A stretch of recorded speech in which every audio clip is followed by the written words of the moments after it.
जय हिंद साथियों। अभी यूट्यूब पर मैं सौरभ द्विवेदी जो ललन टॉप, आप लोग जानते होंगे, ललन टॉप एक न्यूज़ पोर्टल है, ललन टॉप के मालिक हैं।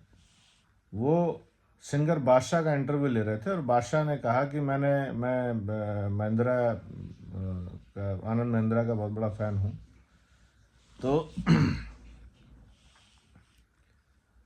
बात हो रही थी गाड़ियों की, तो उन्होंने कहा लेकिन उनकी जो थार है मैंने चलाई है, बट मुझे बहुत फील नहीं आया, बहुत अच्छा नहीं लगा।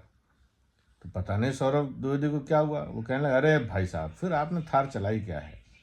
मैंने ये चलाई है, रूबी का नाम ले रहे थे, गाड़ी है जीप की, बहुत अच्छी गाड़ी है, सेम सेगमेंट की है, बट वो उससे भी बहुत ज़्यादा अपग्रेडेड है।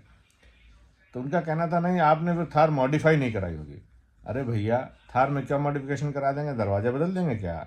सीट का जो जितना आगे पीछे हो सकती है उससे ज़्यादा और ज़्यादा भगा देंगे क्या? स्पीड में क्या चेंज कर देंगे, इंजन में क्या चेंज कर देंगे, पहियों में मैसिव चेंज क्या कर देंगे? मतलब आप पत्रकार हैं, इसका ये मतलब नहीं है सौरभ भाई कि आपको सारा कुछ आना चाहिए या आपको सारा कुछ पता है, आप जो बोलेंगे सही बोलेंगे। अब आप बादशाह से कह रहे हैं आपने लेदर अंदर उसका इंटीरियर लेदर का नहीं कराया, तो अगर आप लेदर कराएंगे तो आपके ही गाने एक एक बीट बहुत अच्छी सुनाई देती है। अच्छी बात है, आप बादशाह के गाने सुनते हैं, बहुत अच्छी बात है, लेकिन आप ऐसे नहीं कह सकते नहीं नहीं Thar is the best. Thar पर्वत पे आप जाइए, पहाड़ पर आप जाइए तो लगता है पहाड़ इंतजार कर रहा है, माशूका आ रही है। थार के और भी कई सारे फेलियर के वीडियोस हैं, जरा देख लीजिए। थार को, आप कानपुर देहात के रहने वाले हैं सौरभ भाई, आप उसको खेत में उतार के देख लीजिए कितनी तेज चलेगी, कितनी तेज भागेगी, जबकि कानपुर देहात में प्लेन लैंड है, समतल जमीन है। अब पहाड़ों पर अगर अल्टो चल रही है तो भाई इसमें क्या बुराई है? क्या पहाड़ पर अल्टो गाड़ियां नहीं जाती? क्या सारे के सारे थार पे ही चलते हैं क्या? आप इतनी भी हाइक मत बनाइए किसी भी ब्रांड की कि आप मतलब आपको उसका अगर एडवर्टीजमेंट चाहिए, एंडोर्समेंट वहाँ से चाहिए, तो आप इतना हाइक बनाएंगे कि आप बादशाह ऐसे आदमी को चैलेंज कर देंगे कि उसको गाड़ियों का फील नहीं है। आपके हिसाब से गाड़ियों का क्या फील होना चाहिए सौरभ भाई? थोड़ा विस्तार से कभी एक अच्छा सा पॉडकास्ट निकालिए और महिंद्रा साहब को लेकर के आइए, आनंद महिंद्रा को, उनका भी हम सुने, उनको भी सुने कि भाई आप जिस तरह की ब्रांडिंग उनकी चाहते हैं या आप जिस तरह से महिंद्रा के साथ अपने आप को जोड़ना चाहते हैं, उसका क्या सिस्टम है। आपको हम क्यों माने कि थार बहुत बढ़िया गाड़ी है?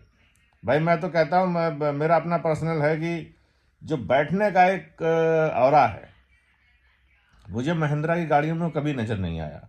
इवन मैं आपको बता दूं, मुझे पुरानी फॉर्च्यूनर में भी वो बैठने का एक अंदर का जो फील आना चाहिए वो कभी नज़र नहीं आया। मुझे अगर बैठने का कहीं सुकून मिलता है तो मुझे टाटा की गाड़ियों में मिलता है। मेरे पास टाटा स्ट्रोम है एक पुरानी वाली, क्योंकि अब वो बंद हो चुकी है। तो टाटा स्ट्रोम सफारी में जब आप बैठिए तो आपको लगता है हाँ आप किसी गाड़ी में बैठे हैं।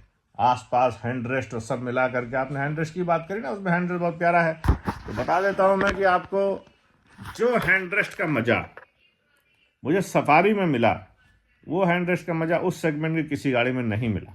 खुद सफारी स्ट्रोम के बाद जो सफारी अब आ रही है टाटा की, उसमें भी वो मज़ा नहीं है, उसमें भी वो लेग रूम नहीं है। मतलब सीट पीछे करिए, आप कितने भी लंबे हो तो आप पूरी सीट पीछे करके भी आप स्टीयरिंग नहीं पकड़ सकते, आप कितने भी लंबे क्यों ना हो, आपको सीट एडजस्ट करनी ही पड़ेगी। तो ये टेस्ट की बात है। हाँ एक बात अलग है, आपको ऑफ रोडिंग करनी है, थोड़ी बहुत चलानी है, और आप एक लोग हैं या दो लोग हैं और आप थोड़ा बहुत एंजॉय 2-3 घंटे 4 घंटे करना चाहते हैं, तब तो आपके लिए थार ठीक है। लंबे समय चलना है और रखना है और जिम्मेदारी से परिवार को लेकर चलना है, थार बिल्कुल अच्छी गाड़ी नहीं है, ऐसा मेरा सोचना है। सौरभ भाई ने किस एंगल से कहा है, सौरभ भाई उसका एक ब्रीफ वीडियो किसी अच्छे टेक्नीशियन को बिठाइए, किसी अच्छे ब्रांड इंजीनियर को बिठाइए, उसका पॉडकास्ट हम सुने आपका, फिर देखें भाई आपने तारीफ़ करी, उसका बेस क्या था, उसका एंगल क्या था, किस बिहार पर क्या आपको ये लगा कि थार इज़ द बेस्ट। आपकी अपनी चॉइस हो सकती है, बट आप थोप नहीं सकते। सबकी अपनी अपनी ओपिनियन है, हर किसी को अपनी अपनी गाड़ियों पर अपनी बात कर सकता है, किसी को कुछ अच्छा लगता है, किसी को कुछ अच्छा लगता है। आप कैसे इतना कॉन्फिडेंट करते नहीं नहीं थार का आपको फील नहीं आया, बादशाह को फील नहीं आया थार का, मान गए भाई साहब। कल को तो आप ये भी कह दो कि रॉल्स रॉयस का ही फील नहीं आता, मैं रॉल्स रॉयस मैंने चलाई, मुझे फील नहीं आया, ये भी आप कह सकते हो। आप सौरभ द्विवेदी आप कह सकते हो भाई।